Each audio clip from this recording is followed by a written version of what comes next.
नमस्कार साथियों, मैं हूं पवन नंदा। फिर हाजिर हूं अपने YouTube चैनल अंश ज्ञानी पवन नंदा में आपके सामने अपनी नई वीडियो लेकर।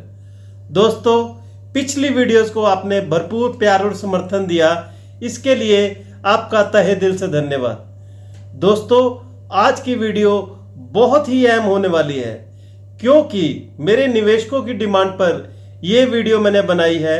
उन्होंने मुझे काफी बार ये कहा कि नंदा जी, हमें इस टॉपिक पर वीडियो बना के दीजिए। वो टॉपिक क्या है? वो टॉपिक सबके काम का है।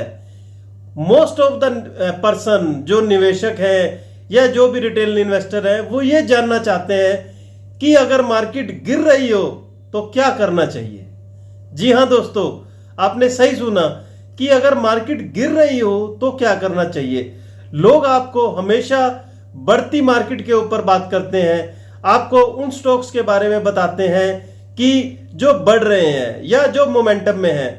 दोस्तों, आपको मुसीबत के वक्त कोई भी आकर हाथ पकड़ने वाला नहीं होता। उस टाइम पे इन्वेस्टर की हार्ड अर्न मनी काफी कम हो जाती है और इन्वेस्टर पैनिक में आ जाता है कि अब क्या किया जाए, मार्केट गिर रही है।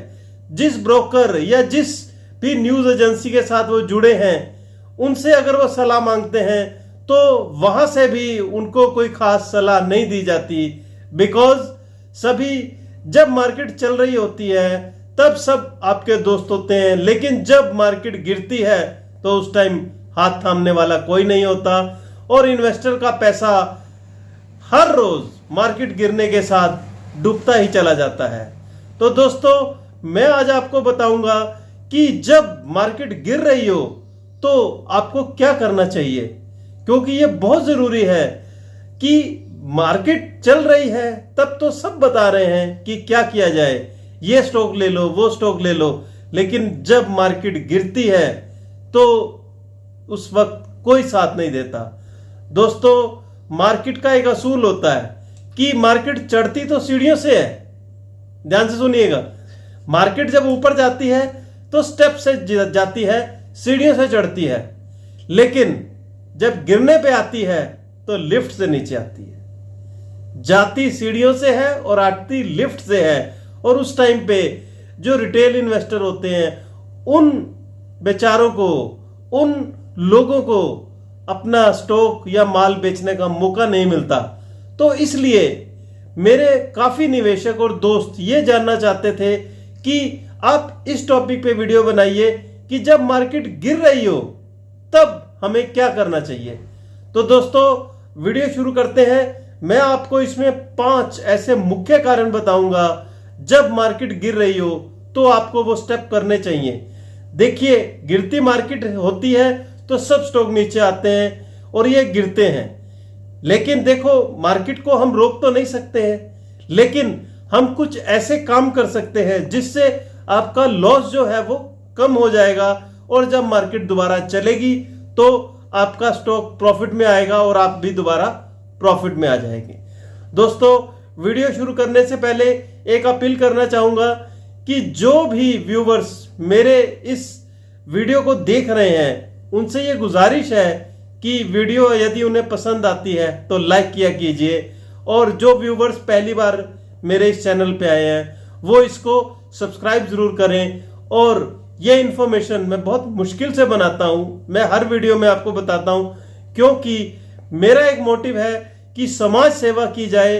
स्टॉक मार्केट के बारे में लोगों को इतना ज्ञान नहीं है, जिससे भोले भाले लोग नए नए लालच में आकर किसी ना किसी लालच में अपना प्रॉफिट कमाने के लिए आते हैं, लेकिन वो फंस जाते हैं और उनको प्रॉफिट कमाने की जगह नुकसान हो जाता है। तो दोस्तों, आपसे यही अपील है कि वीडियो अच्छी लगे तो अपने उन सर्कल में जरूर भेजा कीजिए, और आप खुद भी लाइक कीजिए, सब्सक्राइब कीजिए और अन्य ग्रुपों में भी भेजिए, क्योंकि ज्ञान जो है बांटने से बढ़ता है। अगर आप जितना इसको बांटेंगे तो हो सकता है कि किसी और का भला हो जाए। आपको जरूरत है तो आपका भी भला होगा, और हो सकता है किसी और को इस इंफॉर्मेशन की जरूरत हो तो उसका भी भला हो जाए। तो दोस्तों, मैं देखिए हमेशा अपनी वीडियो में कहता हूं कि मैं कोई सेबी रजिस्टर्ड एडवाइजर नहीं हूं, लेकिन आपको अपने 26-27 साल के तजुर्बे के हिसाब से बताता हूं कि आपको मार्केट में कैसे काम करना चाहिए। दोस्तों, मेरी पिछली वीडियोस देखकर मुझे इतने फोन आते हैं कि कई बार मैं फोन नहीं अटेंड कर पा रहा हूं और इतनी क्वेरीज आती हैं मेरे पास फोन पे कि सर आप मुझे ये बताइए। मैं देख रहा हूं कि रिटेल इन्वेस्टर जो है तो आज बढ़ते जा रहे हैं, लोगों के डीमेट तो बढ़ते जा रहे हैं, लेकिन रिटेल इन्वेस्टर जो है नुकसान में भी है। तो उस नुकसान को कैसे पूरा किया जा सकता है, इसके बारे में मैं आपको कुछ सुझाव दे सकता हूं और अपनी वीडियो को शुरू करता हूं कि जब मार्केट गिर रही हो तो उस वक्त एक रिटेल इन्वेस्टर को क्या करना चाहिए।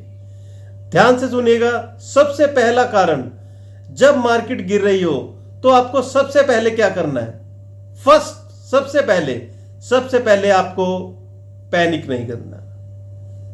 अगर आप अपने नुकसान को बचाना चाहते हैं तो गिरती मार्केट को देखकर आपने पैनिक नहीं करना, आपको घबराना नहीं है।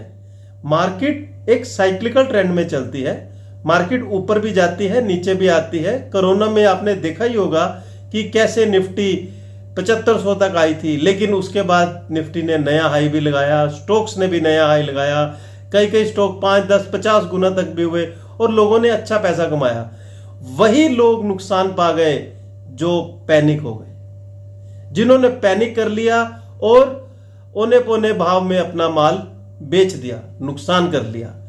दोस्तों, मार्केट एक साइकिल की तरह चलती है। मैंने अपनी कई वीडियोस में पहले भी बताया है कि मार्केट एक साइकिल में चलती है। स्टार्ट होती है, ओरिजिन होता है, फिर बढ़ती है, फिर उसके बाद सैचुरेशन पॉइंट आता है, फिर किसी ना किसी वजह से उस सैचुरेशन पॉइंट को कितना हम खींच सकते हैं, उसके बाद ऊपर जाने के बाद कोई ना कोई ऐसी न्यूज या कोई ना कोई ऐसी घटना या ग्लोबल लेवल पे कोई ना कोई ऐसा कुछ होता है जिससे मार्केट फिर डिक्लाइन करती है और डिक्लाइन करने के बाद उसके बाद फिर वो और ऊपर आती है।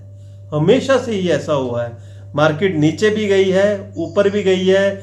मैं हमेशा अपना कोट आपको एक बार फिर याद करवाता हूं कि इंसान हो या निफ्टी हो, मार्केट ने ऊपर ही जाना है। तो दोस्तों, जब मार्केट गिर रही हो सबसे पहले आपने पैनिक नहीं करना। आपने कहीं ऐसा नहीं कि पैनिक करते हुए अपने अच्छे स्टॉक्स भी नुकसान में बेच देंगे, जिससे क्या होगा कि आपका पोर्टफोलियो जो है एकदम से रेड में आ जाएगा और आप उसमें घबरा जाओगे और उस घबराहट में आप अपने वो स्टॉक भी बेच दोगे जो आपने लंबे समय के लिए लिए हैं, और कल को एक बार जब स्टॉक बिक जाता है तो दोबारा लेना बहुत मुश्किल है।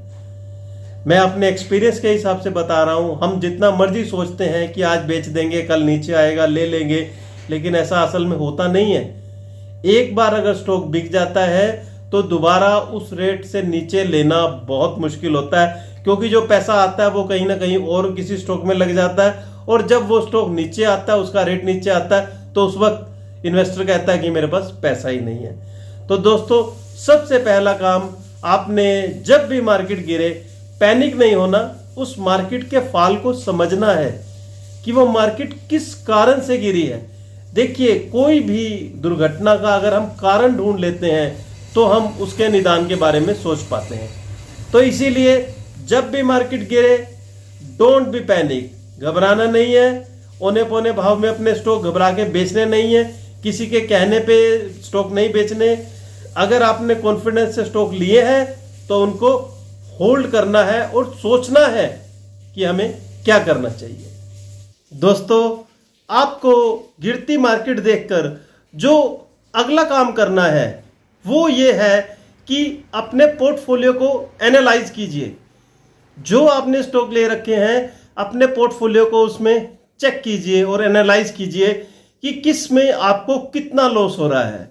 उसके बाद अब जब आपने कारण ढूंढ लिया, बिना पैनिक हुए आपने स्टॉक मार्केट के गिरने का कारण ढूंढ लिया है, तो उसके बाद आप अपने पोर्टफोलियो को एनालाइज कीजिए कि आपके पास पोर्टफोलियो में कौन से ऐसे स्टॉक हैं जो इस वजह से गिर रहे हैं जिस वजह से मार्केट गिर रही है। ऐसा नहीं होता कि जब मार्केट गिर रही हो तो सभी स्टॉक सेम परसेंटेज में नीचे आते हैं। हो सकता है कोई स्टॉक 5% नीचे आ गया हो, कोई स्टॉक 20% नीचे आ गया हो, कोई स्टॉक 25% नीचे आ गया हो, और कोई स्टॉक हो सकता है 1% ऊपर भी हो। पोर्टफोलियो में सभी स्टॉक एक साथ नहीं गिरते, ना ही एक साथ बढ़ते हैं, क्योंकि जिस वजह से मार्केट गिर रही है उस वजह को देखना चाहिए। जैसे एक एग्जांपल मैं आपको समझाता हूं कि जैसे सपोज कीजिए कोरोना का टाइम था। कोरोना का टाइम था तो उस टाइम पे क्या था कि कंजम्पशन स्टॉक इतने ज्यादा नहीं गिरे, फार्मा स्टॉक, मेडिकल स्टॉक इतने ज्यादा नहीं गिरे। वो स्टॉक गिरे जिनमें लॉकडाउन का खतरा था। जिन स्टॉक्स पे लॉकडाउन का खतरा नहीं था वो स्टॉक नहीं गिरे या कंपैरेटिवली कम गिरे। तो इसी तरीके से अगर जैसे पीछे ट्रंप का जो टैरिफ टेरर था वो आया बाजार में, तो उस केस में क्या हुआ, कौन से स्टॉक गिरे, वही स्टॉक गिरे जिस पे टैरिफ का सबसे ज्यादा अफेक्ट होने वाला था। जिन स्टॉक पे अफेक्ट नहीं होने वाला है तो उस स्टॉक्स को भी सोचना चाहिए, देखना चाहिए कि सबसे पहले गिरावट का कारण देखिए और उसके बाद अपने पोर्टफोलियो को एनालाइज कीजिए कि किस कारण से मार्केट गिरी है और आपके पोर्टफोलियो में क्या ऐसे कोई स्टॉक हैं जो इस कारण से ज्यादा गिर गए हैं या कम गिरे हैं। देखिए अदरवाइज क्या होगा, आप पैनिक लेंगे तो उस केस में क्या होगा कि हो सकता है आप सारा पोर्टफोलियो खाली कर दें और उसमें वो स्टॉक भी चले जाए जिससे कि इस कारण से फायदा होगा।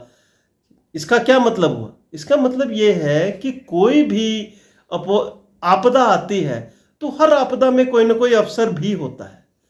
सिक्के के दो पहलू होते हैं और एक चीज अगर एक साइड पे डार्क है तो दूसरी साइड पे व्हाइट भी होती है। तो अगर कहीं पे डार्क साइड आई है, मार्केट गिरी है, तो नेचुरल है कुछ सेक्टर ऐसे भी होंगे जो इसको अपॉर्चुनिटी मानेंगे और इस आपदा में भी अवसर ढूंढेंगे। जैसे कोरोना में कंजम्पशन स्टोरी वाले स्टॉक थे, मेडिकल स्टॉक थे, लेबोरेटरी वाले स्टॉक थे, फार्मा इक्विपमेंट वाले स्टॉक थे, वो बहुत बढ़िया चले। हाँ, लेकिन ऑटोमोबाइल, रियलिटी और ऐसे ही मेटल सेक्टर, ये स्टॉक सारे कंपैरेटिवली बहुत ज्यादा गिरे फार्मा वाले भी, लेकिन वो कम गिरे। तो आप पैनिक नहीं हुए होंगे तो आपने समझ लिया होगा कि इसका कारण क्या है। तो उस केस में क्या है, आपने उन स्टॉक्स को नहीं बेचा होगा जिसमें इस आपदा से अवसर बनने वाला है।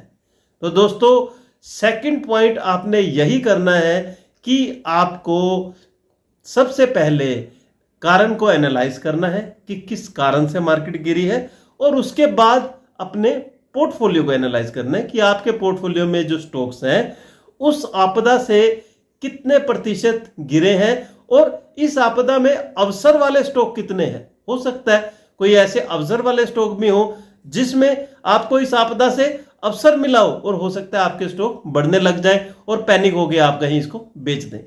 तो आपने दूसरा यही काम करना है, अपने स्टॉक को एनालाइज करना है, उनके परसेंटेज ऑफ फॉल को देखना है और उसके बाद आपने सोचना है कि आगे आपको क्या करना है। दोस्तों जब मार्केट गिर रही हो तब आपको ये तीसरा काम भी करना है। पहले दो काम तो कर लिए आपने, सबसे पहले गिरावट जो हो रही है उसके कारणों को ढूंढा, उसके बाद अपने पोर्टफोलियो को भी एनालाइज कर दिया। तीसरा और मेन काम है कि स्टॉप लॉस का ध्यान रखना।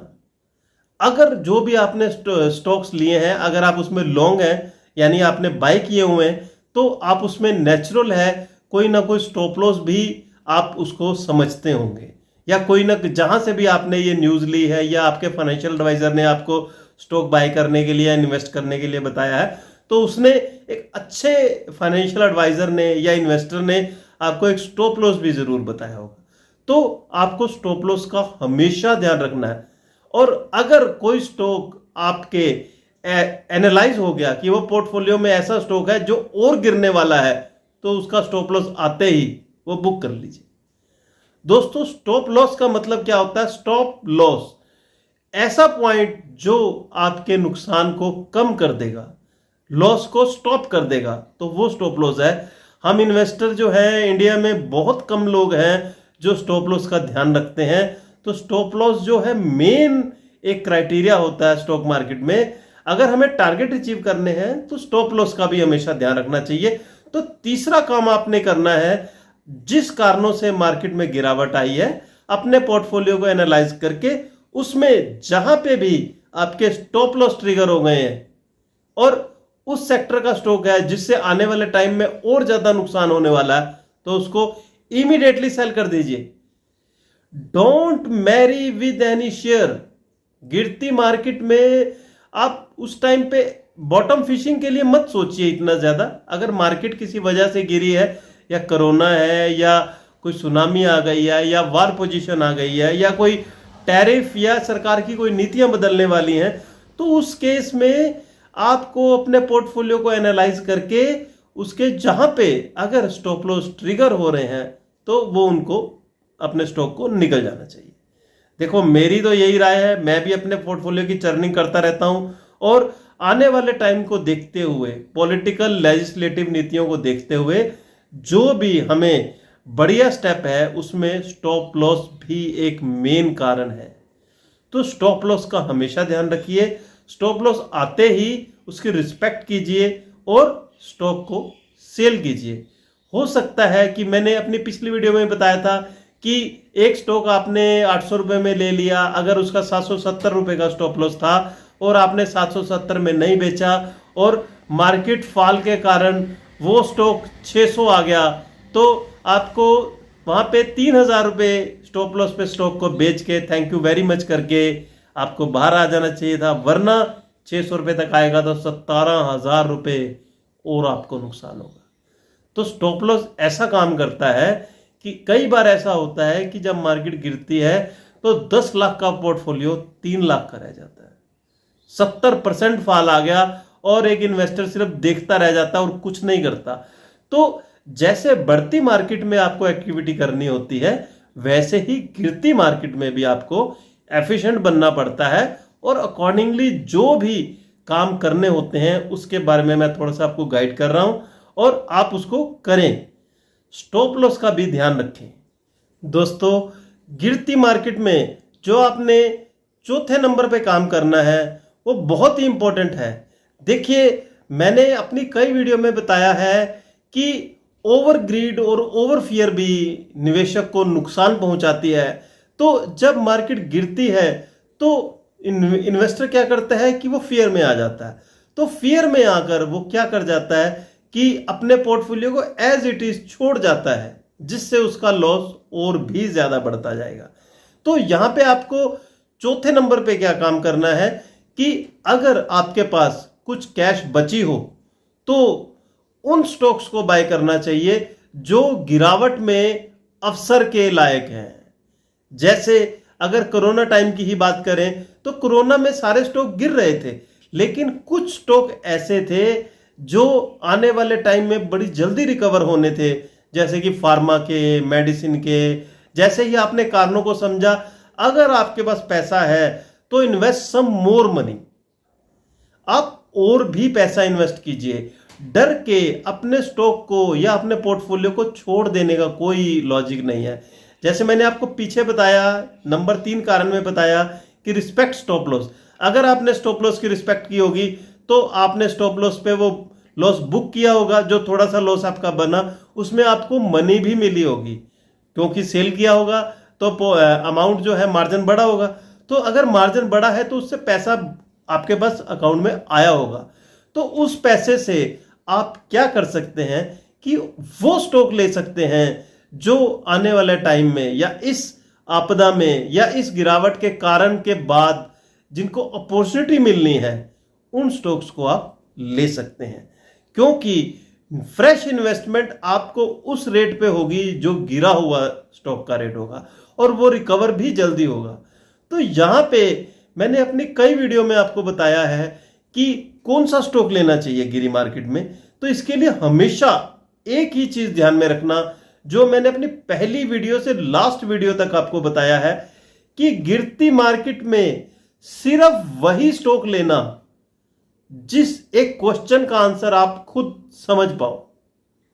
अपने आप से एक क्वेश्चन पूछना कि मैं वो स्टॉक लूं कि जब मार्केट चलेगी तो क्या मेरा स्टॉक चलेगा। अगर गिरती मार्केट से जैसे ही वहां पे बॉटम बनेगा तो सबसे पहले वही स्टॉक चलेंगे जो इस आपदा में अवसर होंगे। तो इसीलिए आपने अपने आप से हमेशा ये क्वेश्चन पूछना है। मैंने जैसे आपको चौथे कारण में बताया कि इन्वेस्ट सम मोर मनी, ठीक है, आपके पास अगर और पैसा है तो थोड़ा सा और पैसा लगाइए और स्टेप में पैसा लगाइए, एवरेज बाइंग कीजिए। जो अच्छे स्टॉक है उसमें एवरेज बाइंग बहुत जरूरी होती है। अगर आपने एवरेज बाइंग नहीं करी और अपने पोर्टफोलियो को एज इट इज छोड़ दिया तो आपको इसमें ज्यादा फायदा नहीं होने वाला। क्या होगा कि जब दोबारा आपके रेट आएंगे, हो सकता है वो 2 साल बाद आए, 1 साल बाद आए, इससे क्या होगा कि आपका पैसा स्टक हो जाएगा। एक बार जब पैसा स्टक हो जाता है आदमी का दिल टूट जाता है और उसके बाद उसका काम करने का जो चार्म होता है मार्केट में वो खत्म हो जाता है। तो स्टॉक पोर्टफोलियो की चर्निंग कीजिए, पोर्टफोलियो में देखिए, उसको एनालाइज कीजिए और जहां पे जरूरत है वहां पे और पैसा लगाइए। अब कई इन्वेस्टर कहते हैं कि हम तो फुल्ली इन्वेस्टेड हो चुके हैं, अब हम नया पैसा कहां से लाए, हमने स्टॉप लॉस का भी ध्यान नहीं रखा। मैं उनको कहता हूं कि यार अब ये स्टॉक ले लो, ये रेट नीचे आ गया है। यही तुम्हें अगर एक जियो फाइनेंस की बात करूं, लोग 400 रुपए पे लेने को मरे जा रहे थे और अभी पीछे कुछ टाइम पहले जब अक्टूबर में मार्केट गिरी है 2024 में, तो उस टाइम पे ये जियो 198 रुपए आ गया था। तो मैंने उनको कहा कि जियो ले लो, तो कह रहे जी पैसा नहीं है। तो आप फुली इन्वेस्टेड कैसे हो सकते हैं? मतलब मैं बड़ा सरप्राइज होता हूं इस बात के लिए कि कैसे एक इन्वेस्टर कहता है कि मैं और पैसे नहीं है, यानी कि वो इन्वेस्ट करने के बेसिक रूल को ही नहीं समझ रहा है। क्या आपने सारा का सारा पैसा ही इन्वेस्ट कर दिया होता है मार्केट में? ऐसा कभी नहीं होता। आप एक बिजनेस कर रहे हैं, एक, जब मैं कह रहा हूं कि मार्केट एक सट्टा नहीं है, एक फुल फ्लैज बिजनेस है। अगर आप एक बिजनेस कर रहे हैं तो ऐसा थोड़ी होता है कि सारा पैसा बिजनेस में एक ही बार में लगा देते हो, ऐसा कभी नहीं होता। सिर्फ इसका एक ही रीजन होता है, अकाउंट में पैसे पड़े होते हैं लेकिन इन्वेस्टर डरता है। सिर्फ एक बात ध्यान रखिए, इन्वेस्टर डरता है। वही जियो 400 रुपए में लेने के लिए लोग भाग रहे थे, जिसके बारे में मैं आज भी कह रहा हूं ये स्टॉक जो है 1000 रुपए का हो जाएगा। लेकिन जब वो 200 पे आया तो लोगों ने नहीं लिया। उस केस में रिटेल इन्वेस्टर ने अपना स्टॉक बेच दिया और एफआईज बल्क डील करके या प्रमोटर या जो भी बड़े बड़े इन्वेस्टर थे उन्होंने इसको भर लिया और विद इन 1 मंथ, 1.5 से 2 महीने में स्टॉक फिर से 300 रुपए आ गया। 50% रिटर्न मिल गई नीचे, 200 से 100 रुपए बढ़ गए, 50% रिटर्न मिल गई और वहां पे रिटेल इन्वेस्टर डर गए। ऐसा नहीं होता है। हां देखिए, 100 में से 5% लोगों के पास ऐसा हो सकता है कि जब मार्केट गिरी हो सकता है उनके पास और इन्वेस्टमेंट ना हो लेने के लिए। लेकिन मेरा मानना है कि 95% लोग ऐसे या 90% लोग ऐसे होते हैं जिनके पास पैसा होता है। मैं अपनी बात भी करूं, मैं भी जब पहले शुरू में इस मार्केट में आया था तो मार्केट गिरती थी तो मैं पैनिक होता था। 2008 की मार्केट का फॉल मेरे को याद है। उस टाइम पे मैंने आरकॉम में इन्वेस्टमेंट कर रखी थी, रिलायंस कॉम में, और उस टाइम आरकॉम बहुत मतलब हैवी रेट का होता था और वो उसमें 20% के डाउन सर्किट लगते थे। तो पैनिक वहां पे मैं भी हुआ, लेकिन उस पैनिक में नुकसान भी किया। और उसके बाद जब मार्केट कुछ टाइम बाद रिवाइव हुई तो फिर सिर्फ अफसोस के अलावा मेरे पास कुछ नहीं बचा कि ओहो यार ना बेचता, आज वो रेट आ गए, उससे भी ऊपर चले गए, निफ्टी भी ऊपर चलेगी, सारा कुछ ऊपर चला गया। तो फुल्ली इन्वेस्टेड नहीं होता। अच्छा, उस टाइम मेरे पास पैसे भी थे और लगाने के लिए, बट वही है फियर, ओवर फियर, जैसे ओवर ग्रिड होती है ऐसे ओवर फियर है। तो ओवर फियर में क्या होता है, गिरती मार्केट में जो इन्वेस्टर होते हैं वो डर जाते हैं और जो उस टाइम पे हिम्मत कर जाते हैं, कहते हैं ना डर के आगे ही जीत है। गला सबका सूखता है, डर सबको लगता है, लेकिन डर के आगे भी जीत है। हमेशा याद रखिए, डर के आगे जीत है। तो जीतने के लिए नीचे हमें हमेशा एक इन्वेस्टमेंट अमाउंट बना के रखनी है। कभी भी अपने आप को ऐसा नहीं है कि 100% इन्वेस्टेड कर दिया, ये बात गलत है। अगर आप ऐसा कर रहे हो तो फिर तो आप जुआ ही खेल रहे हो कि एक ही जगह पे सारे पैसे लगा दिए। नो, अगर आप इन्वेस्टमेंट को समझते हो, फाइनेंस को समझते हो, आपको नहीं समझते तो मैं बता रहा हूं कि कभी भी एक टाइम पे सारा पैसा एक स्टॉक में मत इन्वेस्ट कीजिए। उससे क्या होगा कि आपके नुकसान के चांसेस ज्यादा है। तो जब मार्केट गिरे तो आपने सब काम करते हुए चौथे नंबर का जो ये काम है कि एडिशनल फ्रेश इन्वेस्टमेंट जरूर लगानी है। वो दो तरीकों से हो सकती है, या तो आप और पैसा लगा सकते हो, या जो अगर आपने स्टॉप लॉस का ध्यान रखा तो उससे भी आपको पैसा मिलेगा, क्योंकि स्टॉक आपने सेल किए होंगे तो आपको पैसा मिलेगा। तो वो पैसा भी यूज हो सकता है नीचे रेट पे स्टॉक लेने के लिए, या फिर आप एडिशनल पैसा भी लगा सकते हो। यहां पे एक क्वेश्चन राइज होता है कि कितना पैसा लगाएं। तो आप मार्केट के फॉल का कारण अगर जान चुके हो और एक लेवल निफ्टी का या स्टॉक्स का आ गया है तो उस पर आप खुद एनालाइज होगे कि यहां पे मेरे को और कितने लेने चाहिए। कि हमें अगर सपोज कीजिए मेरे पास 100 स्टॉक पहले पड़े हैं और ये स्टॉक इस रेट पे आ गया है, तो यहां पे मेरे को 25% या 30% पैसा और लगाना चाहिए। और आपको लगता है कि जब बॉटम हो गया है तो वहां पे आप ज्यादा अमाउंट लगा दीजिए। तो कहने का मतलब ये है कि नई इन्वेस्टमेंट के लिए हमेशा मार्केट में अपॉर्चुनिटी रहती है। ये बहुत बड़ी बात है, लोग नहीं करते, इसीलिए नुकसान में जाते हैं। अब वही टाटा मोटर जब गिरा था तो कोरोना में 80 रुपए आया था और आज टाटा मोटर 1200 रुपए तक भी गया। जब 80 रुपए था तो लोग कहते थे कि यह टाटा मोटर कंपनी बंद हो जाएगी, इतनी नेगेटिव न्यूज आती थी, लोग डरते थे। लेकिन क्या हुआ, सारा माल कौन खा गया? फॉरेन इन्वेस्टर खा गए, HNIs खा गए, या प्रमोटर ले गए, या बड़े बड़े जो मछलियां थी वो खा गई। छोटा इन्वेस्टर तो डर में ही रह गए और वो ले नहीं पाया। वही 80 रुपए का स्टॉक जो है वो 1200 रुपए हो गए। तो खुद सोचिए, इन्वेस्टमेंट अगर आप काम करने आए हो, बिजनेस करने आए हो, तो ये बहुत बड़ी बात है कि स्टेप में बाइंग करनी है और उसके बाद जब मार्केट गिरती है तो एक परसेंटेज ऑफ अमाउंट वहां पे जरूर लगानी है कि उस रेट का स्टॉक भी आपके पास होना चाहिए। अगर आप मार्केट में पैसा कमाना चाहते हो तो एवरेजिंग और हेजिंग ये दो चीजें समझो। इसके लिए मैं एक अलग से वीडियो भी बनाने जा रहा हूं कि एवरेजिंग क्या चीज है। इतनी इंपॉर्टेंट है एवरेजिंग कि आपको इतना बढ़िया रिटर्न देगी कि आप एक्सपेक्ट भी नहीं कर पाएंगे। तो दोस्तों, जब भी मार्केट गिर रही हो तो आपके पास नीचे लेने के लिए हमेशा पैसा होना चाहिए। कम हो ज्यादा हो ये डिपेंड आप पे करेगा। हाँ, 5-7-10% इन्वेस्टर ऐसे हो सकते हैं जिनके पास पैसा सच में ही ना हो, लेकिन अधिकतर लोगों के पास पैसा होता है लेकिन वो डर के कारण नीचे नहीं लेते। कहते हैं ना कि चढ़ते सूरज को तो सब सलाम करते हैं, जब कोई गिरता है तो कहता है 2 थप्पड़ मैं भी मार दूं। सब गिरते को मारते हैं, तो ऐसा ही होता है। इसीलिए लोग छोड़ देते हैं अपने पोर्टफोलियो को, स्टॉक को। ऐसा नहीं करना दोस्तों। जब मार्केट गिर रही हो तो पांचवा और एक और काम भी आपको जरूर करना है। मैंने आपको बताया था कि मैं इस वीडियो में आपको 5 ऐसे कारण बताऊं, 5 ऐसे काम बताऊंगा जब आपकी मार्केट गिर रही हो तो आपको करने हैं। 4 काम मैंने आपसे डिस्कस कर लिए। तो पांचवा और मुख्य काम क्या है कि कई लोग मार्केट में आजकल जैसे म्यूचुअल फंड में बहुत इंटरेस्टेड हो गए हैं और एक अच्छा कॉर्पस जो है म्यूचुअल फंड की तरफ हर महीने जा रहा है। हर महीने 25 से 30 हजार करोड़ रुपए की फ्रेश म्यूचुअल फंड में इन्वेस्टमेंट हो रही है और एक बहुत ही बड़ा AUM मतलब एसेट अंडर मैनेजमेंट जो है म्यूचुअल फंड का बनता जा रहा है। तो म्यूचुअल फंड भी जो मार्केट का एक अहम हिस्सा हो गए हैं।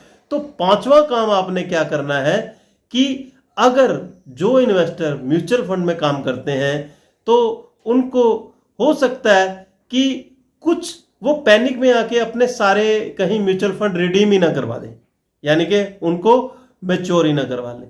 तो ऐसा नहीं करना। जो भी म्यूचुअल फंड वाले काम करने वाले इन्वेस्टर हैं उनको सिप को स्टॉप कर देना चाहिए। उस टाइम पे हो सकता है रिडीम। तो देखिए कि अगर आपका कोई सेक्टोरियल फंड है या थीमेटिक फंड है, कोई थीम बेस्ड फंड है और उस थीम बेस्ड फंड से हो सकता है कि आपको नुकसान ज्यादा होने के चांसेस हो, तो उस म्यूचुअल फंड को तो देखिए रिडीम करवाया जा सकता है या उसकी सिप को कुछ समय के लिए बंद करवाया जा सकता है। जब भी सिचुएशंस जो होंगी वो अंडर कंट्रोल होंगी तो उस केस में आप उसको चला सकते हैं। जैसे कि अगर मैं एक एग्जांपल दूं कि अब जैसे वार का टाइम था, युद्ध का टाइम हुआ, इंडिया पाकिस्तान में, भारत पाकिस्तान में युद्ध हुआ, तो उस टाइम पे स्टॉक्स जैसे भी 3-4 दिन युद्ध हुआ तो काफी स्टॉक्स गिर गए। लेकिन आप उस आपदा में किस सेक्टर को अवसर मिल सकता है? डिफेंस सेक्टर को, कंजम्पशन सेक्टर। कंजम्पशन सेक्टर जो होता है वो डिफेंसिव सेक्टर होता है। देखिए कंजम्पशन सेक्टर और जो फार्मा स्टॉक हैं ये डिफेंसिव है, इनकी तो कभी भी इसमें मंदा नहीं आएगा। कुछ भी हो जाए, क्या लोग खाना पीना थोड़ी छोड़ देंगे, दवाइयां खाना थोड़ी छोड़ देंगे। हाँ, युद्ध के टाइम में तीसरा सेक्टर जो उभरा है वो क्या है? डिफेंस सेक्टर है। तो इन 3 सेक्टर के स्टॉक्स को तो फायदा हुआ ही है। आप खुद सोचिए। तो कहने का मतलब ये है कि जो इन्वेस्टर एसआईपी में काम करते हैं, डायरेक्ट इक्विटी में काम नहीं करते, तो उनको उन अपने फंड्स को देखना चाहिए कि क्या ये जो आपदा आई है जिससे मार्केट गिर रही है, इस आपदा से मेरे जो भी सेक्टर म्यूचुअल फंड है क्या वो थीम बेस्ड है, सेक्टर बेस्ड है? अगर सेक्टर बेस्ड है तो क्या उनमें किसी ऐसे सेक्टर का फंड है कि जिससे मेरे को फायदा होने वाला है? तो उस केस में आप उसमें इन्वेस्टमेंट बढ़ा सकते हैं और जिससे आपको नुकसान होने वाला है उसमें, उस सेक्टर में या उस थीम बेस्ड फंड में आप मैच्योर भी करवा सकते हैं, या जिसमें नुकसान होने वाला है तो उसको आप कुछ समय के लिए रोक भी सकते हैं ताकि आपका ऐसे गिरती मार्केट में वो नीचे ना आ जाए। तो दोस्तों ये मैंने कुछ आपको मुख्य 5 कारण बताए हैं कि जिससे आप गिरती मार्केट में अपने नुकसान को, होने वाले नुकसान को कुछ कम कर सकते हैं। देखिए उसको एक आम इंसान कुछ रोक तो नहीं सकता। अब युद्ध हो रहा है, बाढ़ आ रही है, सुनामी है या कुछ भी हुआ है, उसमें हम एक रिटेल इन्वेस्टर उसमें कुछ नहीं कर सकते। वो तो प्राकृतिक आपदाएं हैं या पॉलिटिकल कुछ उसमें दिक्कतें हैं या जो भी है। लेकिन हमारा जिस पे कंट्रोल है, हम देखिए वो अनकंट्रोल्ड रीजन है, उन रीजन को हम नहीं छेड़ सकते। हमारा किस पे कंट्रोल है? जो मैंने आपको 5 चीजें बताई हैं उन चीजों पे कंट्रोल है, तो आप वो तो कर सकते हैं ना। आप अपने होने वाले नुकसान को कम तो कर सकते हैं। देखिए जो अर्निंग होती है वो नुकसान कम करने को भी तो अर्निंग ही कहा जाता है। अगर सपोज कीजिए कहीं आपके 200 रुपये जाने थे और आपके अगर 40 रुपये जाने से जान छूट जाती है तो 160 रुपये आपने बचाए ही हैं, वरना क्या होता, ये 200 के 200 चले जाते। तो दोस्तों उम्मीद है आपको इस वीडियो से कुछ ना कुछ तो मिला होगा, कुछ ना कुछ आपके ज्ञान में वृद्धि हुई होगी। तो इसी आशा के साथ कि आप इस वीडियो को लाइक करेंगे, शेयर करेंगे और नए व्यूवर्स मेरे चैनल को सब्सक्राइब करेंगे तो मुझे अच्छा लगेगा। तो आपसे विदा लेता हूँ, मिलूंगा एक बहुत ही बढ़िया टॉपिक के साथ आपको नेक्स्ट वीडियो में। Happy investing.